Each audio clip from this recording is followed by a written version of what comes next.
Мына жігіттер, бізде қазір болып жатқан бір проблеманы айтқым келеді. Бұл қарыз мәселесі.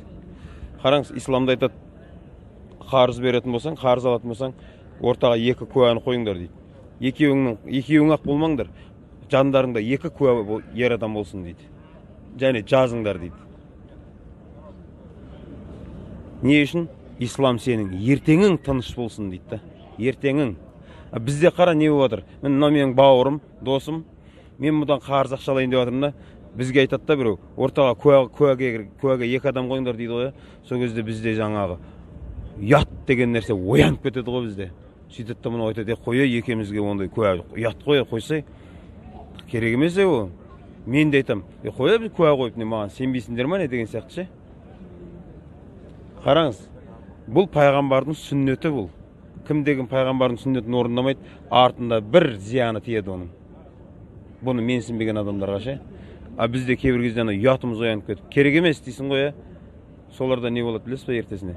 Біздің елімізде білесіздер ме? Қанша бір туған бауырлар осы қарыз мәселесінде қырылысып сыйыспай жүргенін? Қанша бауыр достар осы ақша мәселесімен бір-бірімен сыйыспай кетіп, анақпен мынамен топырлап ұрысып жүрген жоқ па? Қараңыз, мен мынадан қарыз алам. Бұл айтты, куә керек емес деді. Жазбай ақ қойғанбыз, біз деген братпыз ғой деді да. Сөйттім, мен қарызды бермедім. Бұл бізде үйреншікті жағдай. Сонымен айқай-шу бастала ма? Қараңыз, кезінде екі куәні қоюға ұялғанына көкім, енді ұятты жинастырады да. Бұл тірліктен хабары жоқ, бас ана жақтан бір көкелерді тартады. Олар келеді да мынаны енді ана емдейді анан сөзбен. Не, қалай деген сияқты ше. Қарсаңшы, не болып отқанын ше. Енді қараңыз, бізде бір қызығы, мынау енді біреулерді алып келеді да. Ананың мнениесін тыңдамайды. Уже мынау өзін прав, ана не прав қылып шығарып қойған. Аналар келеді да ананы болды, ұрса береді. Неге, ей деп ше. Шариғатта не дейді? Бір жақты үкім шығарылмайды.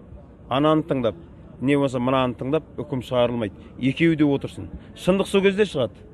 Екеуі де отырсын сол жерде. Жаңа енді әбден ұрыс басталып кетті ғой, уже болды ғой. Тірлік асқынып кетті ғой, уже болды. Сол кезде екеуі де отырсын. Одан кейін барып шешілсін. Негізі екеуі де кінәлі. Неге? Сен кезінде куә қояқ деген кезде керек емес дедің ғой. Сол кезде ойланбадың ба мен? Енді керек емес дедің ба? Кешіріп жібер енді. Шыдайсың ба? Шыдамасаң сол кезде сен ойлануың керек та. Мынау сен бере алмайсың ба? Неге онда сол кезде соншалықты? Еркекпіз ғой деген сияқты әңгімелер еттің. Кейбіреулер намаз оқимыз ғой деп намазында кепілдік кетіге салады, ұялмай. Көп қой, әйтеуір алу үшін барлық сөзді айтады. Валлахи баллахи деп. Албағаннан кейін байқайсыздар ма? Сондай болады да, бұндай даулардың бір екеуінде болғанбыз ғой. Кәдімгідей, болмай жатса не істеймін де деп беті бүлк етпей отыра береді адамдардың. Не істейсіз сол кезде? Екеуі отыр, қараңыз. Екеуі отырады да, жаңағы сөз басталған кезінде екеуі де өтірік айта бастайды. Мынау өзінікін дұрыс қыла бастайды. Ана өзінікін дұрыс қыла бастайды. Бірақ кезінде оларға жаз деген кезде жазбаған еді да. Жазса ше, екеуінің сөзі бір тиынға да керек емес еді. Қағаз шығарасын. Сенің сөзің ба? Сенің сөзің ба? Болды, куәлікке жүреді мына қағазда. Жоқ, біз олай ұялмайтын кезде ұятымыз оянып кетеді да. Ұялатын кезде ұялмай қалып жатырмыз ғой біз. Жігіттер, шариғат бекерден бекер бұл нәрсені істеңдер деп айтып жатқан жоқ қой. Ағайындар, қарыз мәселесі өте қиын. Пайғамбар саллаллаху алейхи вассалам айтқан, қарыз бермейтін адамдарға қатысты ше. Қарыз адам қарызынан құтылмайынша жәннатқа кірмейді дейді. Біз намаз оқып жүрміз, не бір адамдар бар, намаз оқып жүр. Ой, субханалла, машалла деп ше. Пайғамбар саллаллаху алейхи вассалам айтып жатыр, қарызыңды өтемейінше жәннатқа кірмейсің дейді да. Айтып жатыр, маған зұлымдық қылсаң да ше, маған қанша күнә істейсің, мен қаласам кешіріп жіберем дейді Алла Тағала. Бірақ адамның ақысымен келме алдыма, ол кешірмейінше мен кешірмеймін. Мына дүниеде бір-бірімізді кешіре алмай жатып қой, ақыретте кешіресің ба?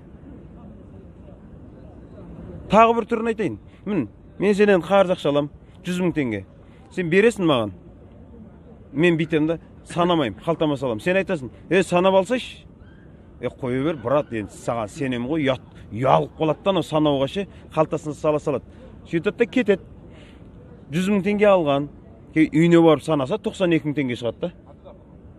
Болды, сен шайтанға жем болдың ғой.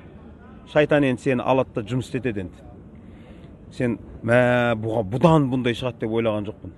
бұл шатасты. Сен ойлайсың, анау шатасты деп. Мүмкін сен алып пайдаланған шығарсың. Мүмкін анау шатасқан шығар. Бірақ саған сана деген кезде санамадың ғой үй алып. Енді барасың сен анаған. Міне жерде 8.000 теңге кем екен деп. Ол айтады саған, денің сау ма, мен түгел бергем дейсің. Сен айтасың, жоқ, еркекше. Мен алдында санадым. Ол айтады саған, сол кезде санамадың ба деген кезде. Мен саған сендім ғой. Болды, қарасай не болып жатыр? Тірлік өзі жаман жаққа қарай кетіп бара жатыр да. Қараңыз, пайғамбар саллаллаху алейхи вассалам айтады. Бір күні Сафия деген анамызбен қараңғыда үйінің жанында тұрады, сөйлесіп. Сахабалар өтіп бара жатқан кезінде шақырады. Бергеңдер дейді. Келеді да, мынау Сафия, менің келіншегім. Екеуміз әңгімелесіп тұрмыз дейді. Сонда сахабалар айтады, Алланың елшісі саллаллаху алейхи вассалам, біз сізге жаман ойламаймыз ғой деген кезінде, жігіттер, мен шайтанның жолын жаптым дейді. Олар кетеді ғой. Шайтан ертесіне келіп, мүмкін қасындағы басқа біреу ме еді деген сияқты ше. Ойлар сала береді да ол. Өмір бойы бізге ол сол кезде 92 ме еді, или шын берді ма. Бұл саған өмір бойы жауыр болады да.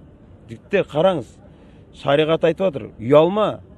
Не үшін? Ертеңіңнің тыныштығы үшін, ара қатынасыңның алыстамауы үшін. Ұялма, ұялмайтын жерде. Сана, айт, бауырым, мен саған сенбей жатқан жоқпын. Бірақ ертеңіміз тыныш болсын, санай салайын. Сенімділік үшін.